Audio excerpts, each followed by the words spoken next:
Hello friends, welcome back to your channel class like. இன்னைக்கு நம்ம Madras university distance எஜுகேஷனில் ப்ரீவியஸாக நான் ஒரு எக்ஸாம் அப்டேட்ஸ் வீடியோ போட்டிருந்தேன். ஸோ அதில் நிறைய பேர் டவுட்ஸ் கேட்டிருந்தீங்க. அந்த டவுட்ஸுக்கான கிளாரிஃபிகேஷன் வீடியோ தான் இது. ஸோ வீடியோவை ஃபுல்லாக ஸ்கிப் பண்ணாமல் பாருங்கள், ஓகேங்களா? ஃபர்ஸ்ட் டவுட் என்ன அப்படின்னு பார்த்தீங்கன்னா, A25 பேட்ச் ஸ்டூடெண்ட்ஸ் கேட்டிருந்த doubt. So A25 batch students என்ன டவுட் சொல்லியிருந்தாங்கன்னா, மேம் நாங்கள் அட்மிஷன் போட்டே ஒரு 2 months தான் ஆகுது. ஸோ எங்களுக்கு இன்னும் புக்கு கூட கொடுக்கல. போன வாரம் தான் நான் போய் புக்கு கலெக்ட் பண்ணேன். அதுலேயும் ஒரு சிலது டியூ சொல்லியிருக்காங்க. அதே மாதிரி எனக்கு இன்னும் பிசிபி கிளாஸஸே ஸ்டார்ட் ஆகலை. ஒரு 2 பிசிபி கிளாஸஸ் தான் போயிருக்கு. ஸோ நான் எப்படி எக்ஸாம்ஸ் பண்ணுறது அப்படின்னு சொல்லி கேட்டிருந்தீங்க. உங்களுக்கு புக்கு கொடுக்கலனாலும் நீங்கள் ஆன்லைனில் போய் புக்கு பிடிஎஃப் டவுன்லோட் பண்ணி படிக்க ஆரம்பிங்க, ஓகேங்களா? நெக்ஸ்ட் பிசிபி கிளாஸஸ் கம்பல்சரி கிடையாது. ஸோ பிசிபி கிளாஸஸ் உங்களுக்கு ஏதாவது டவுட் இருந்துச்சுன்னா, இல்லை நீங்கள் அதை ஏதாவது கிளாரிஃபை பண்ணுறதுக்கு அப்படி யூஸ் பண்ணுறதுக்கு தான் PCB classes. So PCB classes இல்லைன்றதுனால உங்களுக்கு எக்ஸாம் கிடையாது அப்படின்னு அர்த்தம் கிடையாது. நீங்கள் பிசிபி கிளாஸஸ் அட்டன் பண்ணலை அப்படின்றதுனால உங்களுக்கு எக்ஸாம் கிடையாது, எழுதக்கூடாது அப்படிலாம் எதுவுமே கிடையாது. நீங்கள் பிசிபி கிளாஸ்ன்றது ஒரு ஆப்ஷனல், அவ்வளோதான். ஸோ நீங்கள் புக்ஸு ஆன்லைனில் போய் டவுன்லோட் பண்ணி படிங்க. பிசிபி கிளாஸஸ் இல்லைனாலும் ஒன்றும் பிரச்சனை இல்லை, நீங்கள் செல்ஃப் ஸ்டடி பண்ணிக்கணும், ஓகேங்களா? நெக்ஸ்ட் என்ன கேட்டிருந்தீங்கன்னா, மேம் எப்படி மேம் எக்ஸாம்ஸ்க்கு ப்ரிப்பேர் பண்ணுறது அப்படின்னு சொல்லி கேட்டிருந்தீங்க. ஸோ எக்ஸாம்ஸ்க்கு ப்ரிப்பேர் பண்ணுறதுக்கு நான் ஒரு 2 பாயிண்ட் சொல்கிறேன். ஒன்று ஆன்லைனில் பிடிஎஃப் புக்கை டவுன்லோட் பண்ணி வச்சுக்கோங்க. இன்னொன்று ப்ரீவியஸ் இயர் கொஷின் பேப்பர்ஸில் டவுன்லோட் பண்ணி வச்சுக்கோங்க. ஸோ இந்த ப்ரீவியஸ் இயர் கொஷின் பேப்பர்ஸில் இருக்கிற கொஷின்ஸ் எல்லாத்தையும் நீங்கள் ஆன்லைனில் உங்கள் புக்கில் பார்த்து படிக்க ஆரம்பிச்சிருங்க. உங்கள் கையில் மெட்டீரியலாக இருந்துச்சுனாலும், அதாவது புக்கு உங்கள் கையிலே இருந்தாலும் நீங்கள் புக்கில் பார்த்து படிங்க. அப்படி இல்லைனாலும் ஆன்லைனில் போய் டவுன்லோட் பண்ணி படிங்க. ஸோ புக் இல்லைன்றதுனால நீங்கள் இல்லை நான் படிக்கலை, எக்ஸாம் எழுதலை, எனக்கு எக்ஸாம் இன்னும் தள்ளி வைக்க சொல்லுங்கள் அப்படின்லாம் வெயிட் பண்ணாதீங்க. கண்டிப்பாக எக்ஸாம்ஸ் இருக்கும். ஸோ அதனால் நீங்கள் ஆன்லைனில் உங்களோட புக்ஸை டவுன்லோட் பண்ணி படிக்க ஆரம்பிச்சிருங்க. நீங்கள் ப்ரிப்பேர் பண்ணுறதுக்கு ப்ரீவியஸ் இயர் கொஷின் பேப்பரை டவுன்லோட் பண்ணிக்கோங்க, ஓகேங்களா? And previous year question paper எப்படி டவுன்லோட் பண்ணணும்னு சொல்லிட்டு நான் ஆல்ரெடி ஒரு வீடியோ போட்டிருக்கேன். அந்த வீடியோட லிங்க் கீழே டிஸ்கிரிப்ஷன் பாக்ஸில் தரேன். இப்போ உங்களுக்கு மேலே ஐ சிம்பிள்லையும் வரும். ஸோ நீங்கள் அதையும் செக் பண்ணிக்கலாம், ஓகேங்களா? நெக்ஸ்ட் இன்டர்னல்ஸ்னா என்ன அப்படின்னு சொல்லி கேட்டிருந்தீங்க. ஸோ இன்டர்னல்ஸ்னா என்ன, எப்படி பண்ணணும் அப்படின்ற வீடியோவும் நான் போட்டிருக்கேன். அந்த வீடியோட லிங்க்கும் நான் கீழே டிஸ்கிரிப்ஷன் பாக்ஸில் தரேன். இப்போ மேலேயும் ஐலேயும் உங்களுக்கு அந்த வீடியோட லிங்க்கும் வரும். ஸோ ரெண்டுத்தையும் செக் பண்ணிக்கோங்க, உங்களுக்கு யூஸ்ஃபுல்லாக இருக்கும், ஓகேங்களா?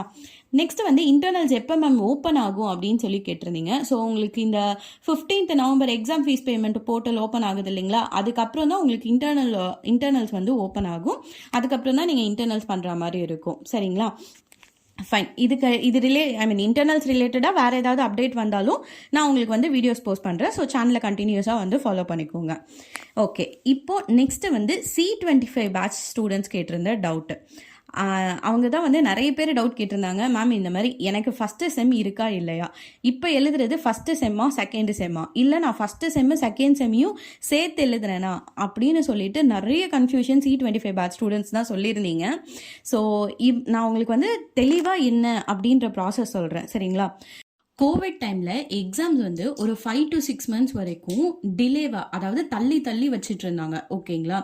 இப்போது அதை டேலி பண்ணுறதுக்கு, அதாவது அந்த 5 to 6 months டிலே ஆனதை டேலி பண்ணுறதுக்கு, எக்ஸாம்ஸ் எல்லாத்தையும் கரெக்டாக வைக்கிறதுக்காக தான் இப்போது இந்த எக்ஸாம் கம்பைன் பண்ணி கண்டக்ட் பண்ணுறாங்க, ஓகேங்களா? இப்போ உங்களுக்கான C25 பேட்ச் ஸ்டூடெண்ட்ஸ்க்கான டீட்டெயில்ஸ்க்கு வருவோம், ஓகேங்களா? இப்போ அந்த கோவிட் டைமில் அந்த டிலே ஆகி வச்சுட்டு இருந்தாங்களா, அந்த 5 to 6 months டிலேவாக இருக்கும்போது உங்களுக்கான ஃபஸ்ட்டு செமிஸ்டர், அதாவது அந்த ஃபஸ்ட் செம் எக்ஸாம் நேம் என்ன சொல்லுவோம்னா ஜூன் 2025 எக்ஸாம்னு சொல்லுவோம். அந்த எக்ஸாமை நீங்கள் இப்போ எழுதிட்டு இருப்பீங்க, ஓகேங்களா? நீங்கள் செகண்ட் செம், அதாவது டிசம்பர் 2025 எக்ஸாம்னு சொல்லுவோம். அதை இதுக்கப்புறம் எழுதுவீங்க. ஆனால் இப்போ அதை கரெக்டாக வைக்கணும் அப்படின்னு சொல்லிட்டு உங்களுக்கு அந்த ஜூன் 2025 எக்ஸாம், அந்த ஃபஸ்ட்டு செம் எக்ஸாமையும் நீங்கள் டிசம்பரில் எழுத போகிற டிசம்பர் 2025 எக்ஸாம் செகண்ட் செமிஸ்டர் எக்ஸாமையும் ஒன்றா சேர்த்து கம்பைன் பண்ணி வச்சுருக்காங்க, ஓகேங்களா? இப்போ உங்களுக்கு புரிஞ்சிருக்கும் அப்படின்னு சொல்லி நினைக்கிறேன். ஒன்றும் இல்லை, இப்போ வந்து எக்ஸாம்ஸ் வந்து நீங்கள் கரெக்டாக எழுதுறீங்க. அதாவது ஃபஸ்ட்டு செம்மையும் செகண்ட் செம்மையும் கம்பைன் பண்ணி கரெக்டான டயத்தில் எழுதுறீங்க. அந்த கோவிட்னால டிலேவாக வச்சுட்டு இருந்த எக்ஸாம்ஸ் எல்லாத்தையுமே இப்போ அந்த டிலே டைமை டேலி பண்ணுறதுக்காக ஒன்றா கம்பைன் பண்ணி வச்சுருக்காங்க. ஸோ உங்களோட ஃபஸ்ட்டு செம்மும் செகண்ட் செம்மும் கம்பைன் ஆகி நீங்கள் இப்போ எழுத போகிறீங்க. ஓகேங்களா? ஃபைன். இதுலேயும் வந்து நிறைய பேர் கேட்டிருந்தீங்க, மேம் எனக்கும் வந்து இன்னும் வந்து பிசிபி கிளாஸஸே வந்து கொஞ்சம் முடிக்கலை அண்ட் புக்ஸும் வந்து இப்போ கொஞ்சம் டியூ கொடுத்துருக்காங்க, என்ன பண்ணணும் அப்படின்னு சொல்லிட்டு நான் A25 பேட்ச் ஸ்டூடெண்ட்ஸ்க்கு சொன்ன மாதிரி தான் நீங்களும் வந்து புக்ஸை ஆன்லைனில் டவுன்லோட் பண்ணிக்கோங்க. பிசிபி கிளாஸஸ் வந்து அட்டென்ட் பண்ணணும் அப்படின்றது கம்பல்சரி கிடையாது. அட்டென்ட் பண்ணலைனாலும் பரவாயில்ல, ஆனால் செல்ஃப் ஸ்டடி பண்ணுங்கள். அண்ட் எக்ஸாம்ஸ் ப்ரிப்பேர் பண்ணுறதுக்கு உங்களோட ப்ரீவியஸ் இயர் கொஷின் பேப்பரை டவுன்லோட் பண்ணி வச்சுக்கோங்க. அது கூட வந்து இன்னும் ஆன்லைன் புக் பிடிஎஃப்யும் வந்து சேர்த்து வச்சு நீங்கள் வந்து படிக்க ஆரம்பிச்சிடுங்க. ஓகேங்களா? ஃபைன்.